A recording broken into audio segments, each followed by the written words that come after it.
You get your water too. You get your own microphone. So again, Mr. Gregory is running against Mr. King, who did not respond to my invitation. Very sad. So we'll give you 3 minutes to open, and then we'll start firing the questions. Great, thank you. Thank you, everyone. It's a pleasure to be here, and thank you for the invitation.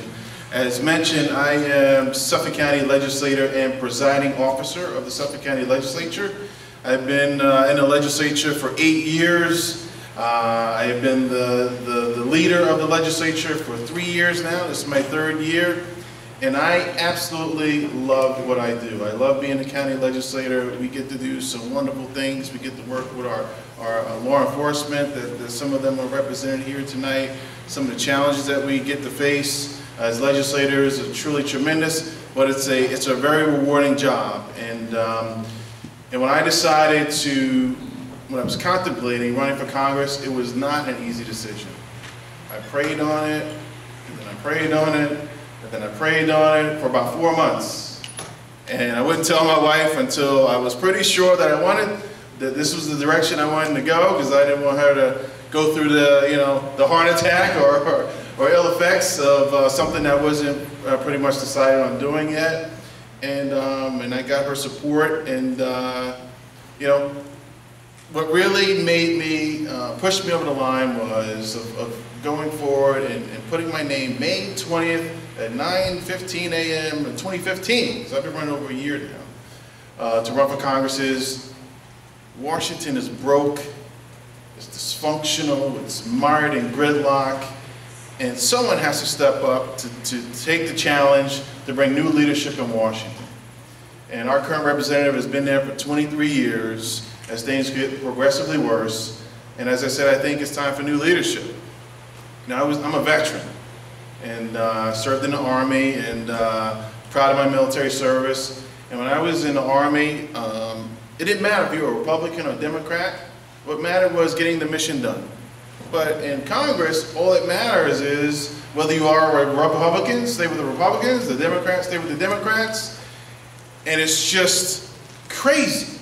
It really is crazy, because government shutdown, Bill Lindsay or Anna Thronhost mentioned just a few minutes ago that back in the Newt Gingrich era, when I first got involved in politics, things worked, but there was government shutdown. If you remember that back in the early 90s, government shutdowns used to be a consequence of the dysfunction in Washington. But today, government shutdown is the intentions of the dysfunction in Washington. No one wants to get anything done, and that's wrong, because there's so many critical issues that have to be addressed, but partisanship, partisan politics, special interests have too much influence in disrupting the flow and the work that Congress should be doing. And we need new leadership, we need a new direction. We can't sustain this type of government dysfunction if our country, which is the greatest country in the world, is going to move forward and do the things that we have to do. So thank you for the opportunity for being here today. I appreciate you being here and sticking around to listen. And particularly, again, the young kids, thank you. Thank you for your interest. And I know there was a little, there he is. This is what it's about, his future. We have to create an environment and have leaders in government that are going to improve the conditions so this young man can have a future that he aspires to and be able to accomplish all his dreams and his abilities allow him to. So thank you. All right, so the first question, the same one as I read before, so we'll just read it again.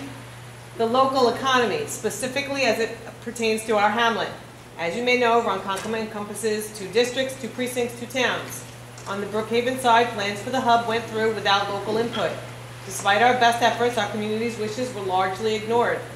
We've since worked with the builder for some concessions. However, we know that the Islip side is now being eyed for some sort of development. How do you envision development on this side of the tracks, and how exactly would you include the community, and how would you work towards these goals, given that our community encompasses 2 of everything?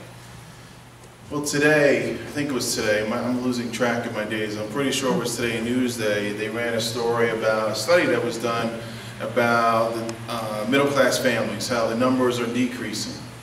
And, you know, we see it all over. I'm an identical twin brother. I haven't been able to utilize to my benefit yet during this campaign, but I assure you somehow I will in the next 26 days.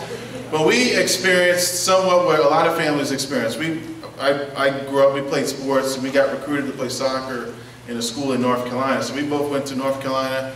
After graduation, I came back and he never did. So many families are facing that because our young people, we pay tremendous amount of school taxes to educate them. They go off to school and they never come back because they can't afford to stay here.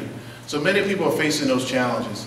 So I will say that I support transit-oriented developments like Ronkonkoma Hub, Winans Rising, that is in my legislative district, which I fought to get $11 million to help the development going.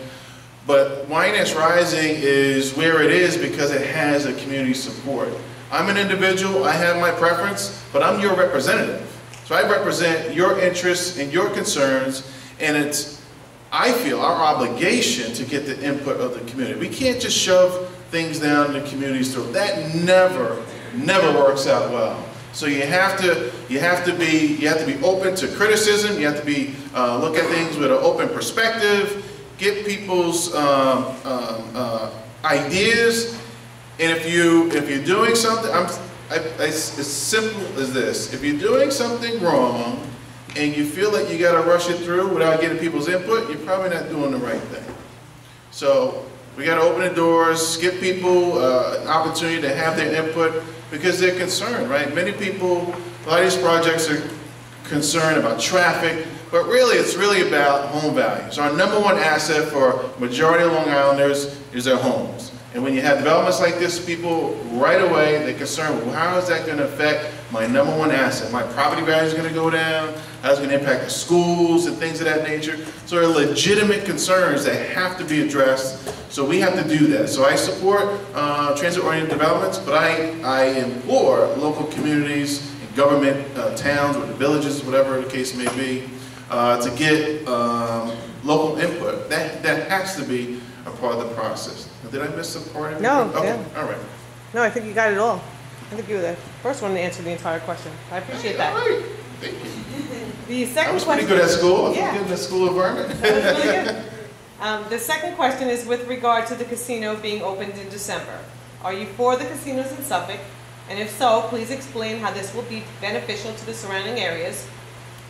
And would you be supportive of more of these types of venues? And if you're against it, please explain how it would be detrimental and how would you stop these type of venues from being opened in Suffolk County? Okay.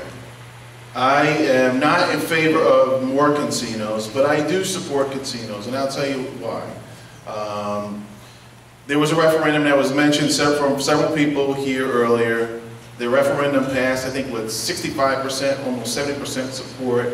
I don't believe in communities saying, well, we believe in the concept, but we just don't want it in our community.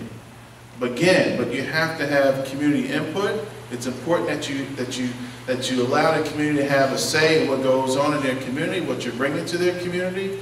And if it's not right, again, that's my personal view. I've gone to Atlantic City, I've gone to Mohegan Sun, I've gone to West Virginia to gamble, and it would be hypocritical of me to say, well, I like to do it in those communities, but I don't want to do it in my own county, you know what I mean? But if it's not the right location, if it's not the right fit, you can't force it down the community's throat. It definitely has to fit, and I know there's some concerns.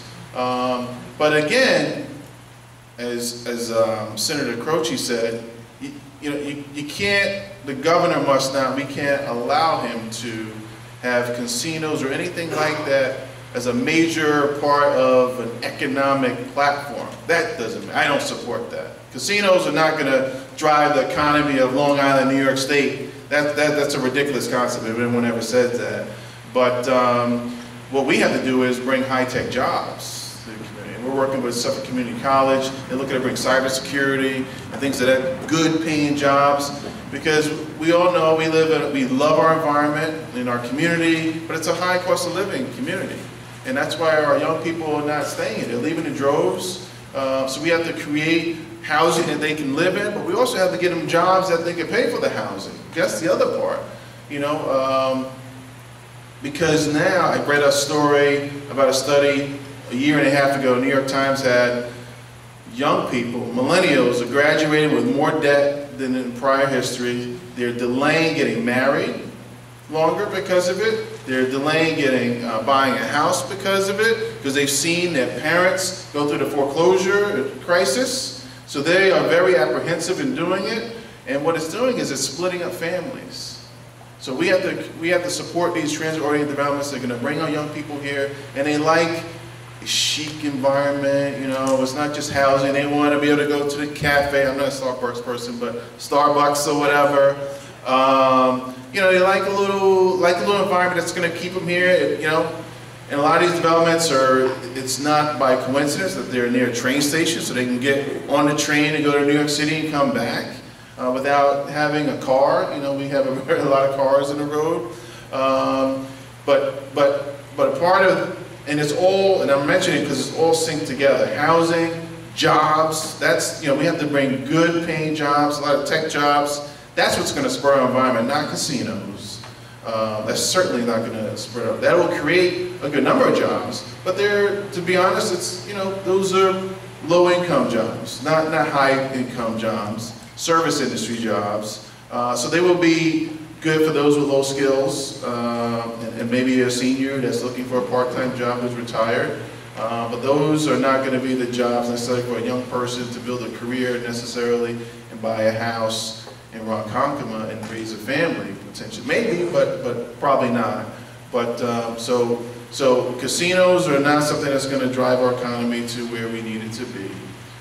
We have to get good paying jobs and work with local industry. And that's what we're doing with our community college. They're reaching out to the industry and saying, well, what programs, what skills do you need for the people that are graduating college so that we can build in those programs so that people can, their students can meet the demands of the local industry. Great, thank you so much. And the final question is with regard to education. How important is local control of school districts to you, and do you think the Common Core supports your position? Please give us specifics as to how it supports or doesn't, and have you, you're not the incumbent, right? No. Okay, so how will you support your position if elected?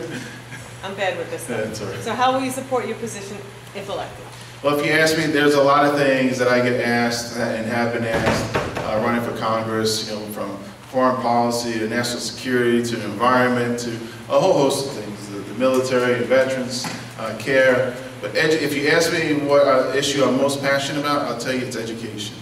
Because it's such a transformative thing. If you give a young person a quality education, they can do anything. You can lift people out of poverty into the middle class.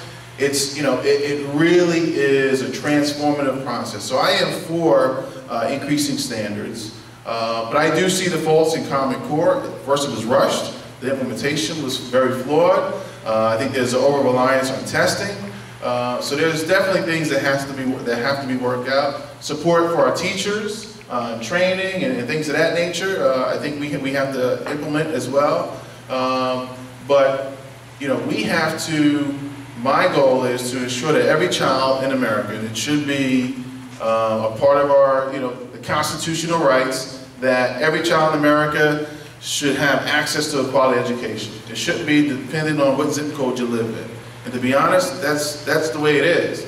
And some of the schools that we think are good performing schools, they're not good performing schools. If you looked at the study or a study that Newsday reported about 9 months ago, even the schools that we term good schools because 90% of the students are going off to college, well, the Plainviews and the Three Village school districts, 75% of the students were not college ready. So they were going to school their freshman year and taking remedial classes. So we have to even redefine how we determine what good quality schools are because our kids are not ready for school when they're going into college. So, you know, education is critical, and we talk about the economy, you know, we have to invest in our students, ensure that they get a quality education. We have to ensure that this great country of ours remains to be great and that we're prosperous in the future. We can't do that if we don't have an educated workforce. We can't do that if we're not educating our children properly to be the future CEOs and lawyers and, God forbid, maybe even politicians. Hopefully they'll aspire to more, but if they aspire to be a politician, that they have the education, the skills, so that they can achieve the things that our country desires and needs from them to achieve. But it all starts in schools like this, in education. And it's so appropriate that I feel like an orchestra director, because there's no harmony in Washington. There really isn't with the dysfunction. It's the gridlock is really stifling the growth of our economy. It's stifling the development and growth of our young people. The student loan interests are going up, so it's making it more difficult for. He's gonna have nightmares, and I hope I'm not scaring you. He's like, look at why you put me on the spot. So young people like him can go to school and achieve their dreams, but people making decisions about putting off college or not going to college simply because they can't afford it. And that to me, that's wrong. We should be doing everything we can to ensure that our young people can be successful, because their success is our success. Thank you. Thank you. And we're going to give you a chance to sum up your campaign and what you plan on doing for us. Okay, great. Thank you. Well, thank you again. It's really been a pleasure to be here. And again, I know the hour is a little late. But again, my name is Dwayne Gregory. I'm the presiding officer of the Suffolk County Legislature and candidate for Congress in the 2nd Congressional District, which encompasses all the town of Babylon and most of the town of Islip, with the exception of Lake Ronkonkoma and Hauppauge. It goes into Nassau, Massapequa Park, Seaford, Plain Edge, South Farmingdale, Levittown, North Montauk. It's a tremendous district. 70% of the districts in Suffolk. I want to go to Washington to be a part of the solution and not be a part of the problem. If I'm going to make a commitment to do the right thing and be away from my family, I want to do something that actually is meaningful. I can find other things to do, but I think what's going on in Washington has to stop. We need change, we need new leadership. It doesn't make sense sending the same people back to Washington year after year and expecting a different result. Things are getting worse. So we need new leadership. And so please check out my website at www.dwaynegregory.com. Look at my platform. I have a whole platform called the Middle Class Bill of Rights. It talks about how we're going to strengthen the middle class here in Long Island and across the country so that we can prosper and do great things, and so our young people can have a future that they can be proud of. But it starts right here in this election, November 8th. We're voting for change because we're tired of the status quo. Thank you very much.